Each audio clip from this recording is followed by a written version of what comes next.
P1 is without question one of the most extraordinary road cars the world has ever seen. Its hybrid twin-turbo V8 engine produces more power and torque than anyone dreamed possible 20 years ago, when its predecessor was born.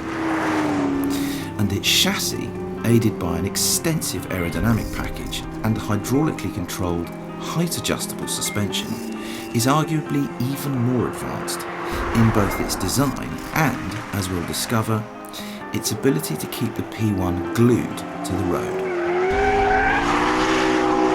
This then is the world's first and possibly last full video road test of the McLaren P1. So sit back, buckle up and enjoy the ride.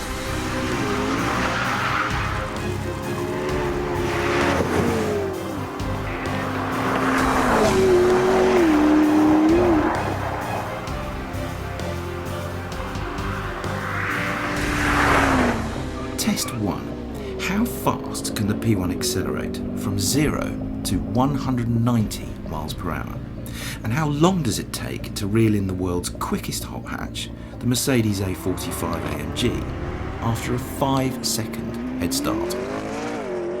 So I'm going to use launch control. You've got to be in first gear, foot on the brake, then you just press the launch control button. Launch mode active. Here we go. 1, 2, 3, 4, 5.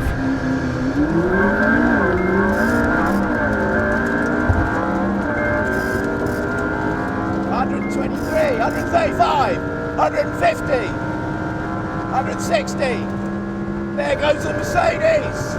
180, 190. 200 miles an hour, 200 miles an hour, just like that. Oh my goodness me, it makes the hair on the back of my neck go absolutely stiff. Flipping heck, this is such a fast car. Woo! The weirdest thing is that it just does not stop accelerating. I was calling the numbers in 10 mile an hour chunks, and I couldn't actually call them fast enough. Me, this thing is fast.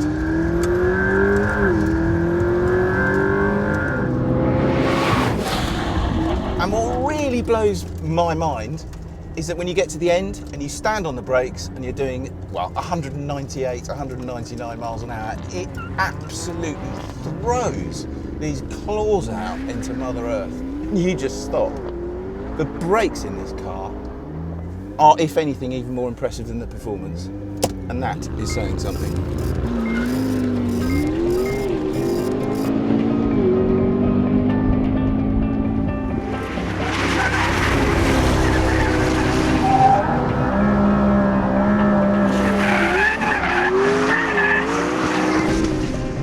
Next test, handling. Venue, Castle Combe, one of the fastest, scariest race circuits in the whole of Great Britain.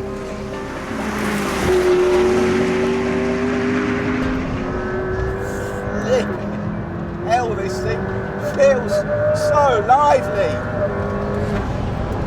We put the P1 in its most aggressive setting to test it at Castle Combe. That way you get the full aerodynamic benefits of 600 kilograms of downforce, plus the most dynamic responses from the hydraulic suspension. We also turned the traction control and ESP systems off, and then swallowed a very big brave pill.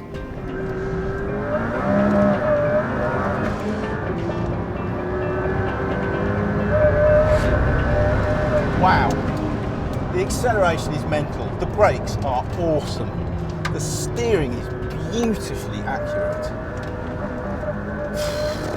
And the lick that you go at things around this circuit is bonkers.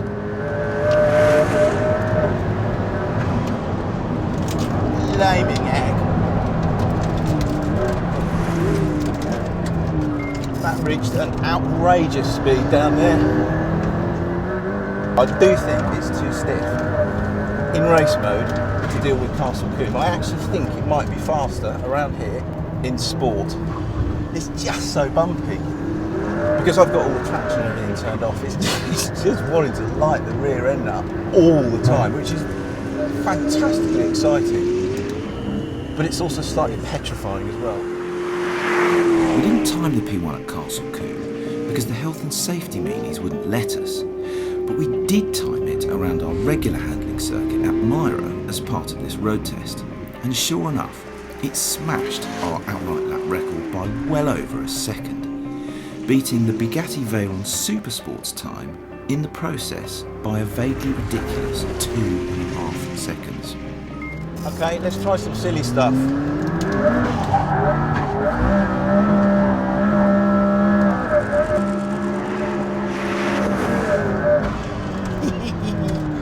Oh, that is just lovely to be able to do that in someone else's McLaren P1. It's really nicely balanced though.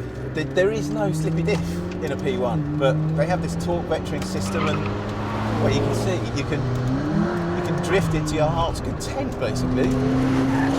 There's just a bit of understeer to push through because it's really greasy on this track, but once you get through that and once you get the rear tyre lit, oh, this is lovely, it really is. Just to try and describe what's going on. I'm in second gear, then I give it a bit of a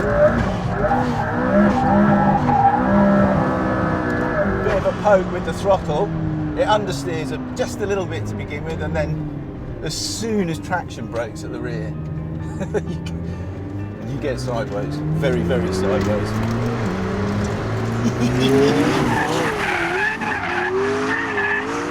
I think it's time to go and see what the P1 is like on a beautiful Welsh mountain road.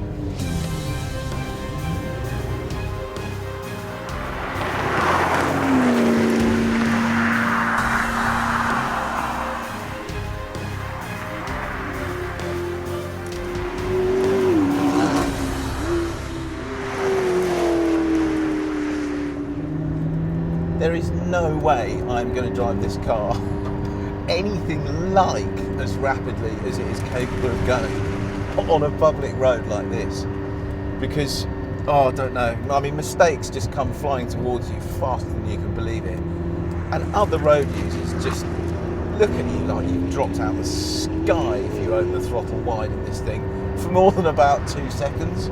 But look, here is just a little burst of what it feels like to slightly nail it in a McLaren P1 over a beautiful Welsh mountain road.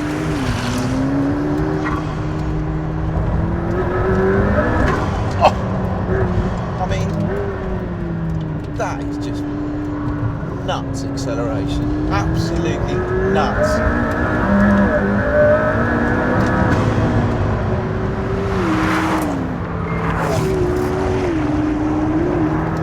It just feels like the rear tyres are chewing into and then spitting out great big chunks of tarmac.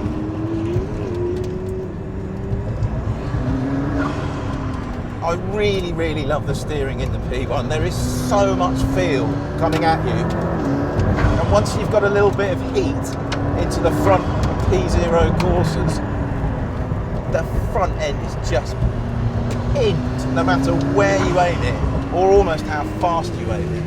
They're just, on the road there is not any understeer at all.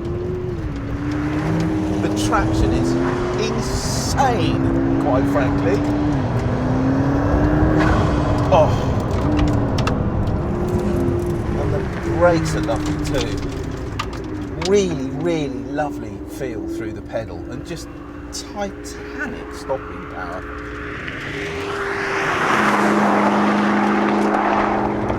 The gearbox is also really nice too. Unlike some rivals, the paddles themselves are actually attached to the wheel so that when you turn the wheel, you turn the paddles too. Ferrari don't like that. They think it's unsafe or not advisable, but I actually really like it because when you start to get a bit jiggy with some opposite lock, you can, I mean this sounds ridiculous, but you can actually shift up during a slide, and the only reason you can do that is because the paddles are right there, and I love that about the P1.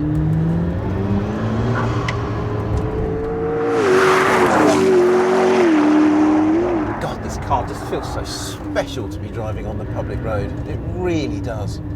I mean, everyone that you encounter just smiles at you and gives you the thumbs up. No antagonism whatsoever have I experienced being displayed towards the P1, and that's great. It's a sort of lovely, warm feeling that people display towards it. But it is quite intimidating just to bumble around in amongst ordinary traffic. I mean, it costs €1 million, £866,000, and it's got 903 horsepower. And it sounds and goes like that.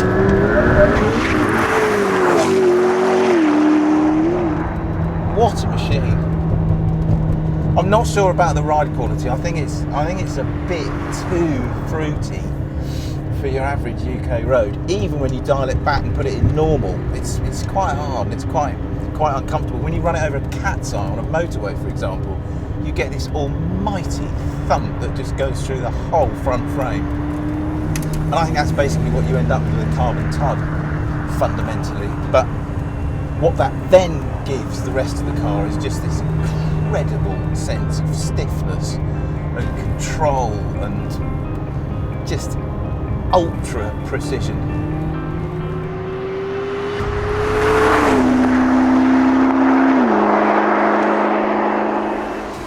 We drove the McLaren P1 for 3 days straight and on all sorts of different roads to bring you this test, during which time we learned many things about it. We realised not just how stupefyingly fast in a straight line it is, and how well it stops and steers and goes around corners, but we also discovered just how usable it is on the public road. We also worked out that it can do things to your mind and to the world's quickest hot hatchback that 10 years ago would have seemed inconceivable from a mere road car. Most of all though, we realised that in the P1, McLaren has produced not just one of the fastest, but perhaps the greatest supercar of all time. And that's an achievement of which us Brits should be, and indeed are, rather proud.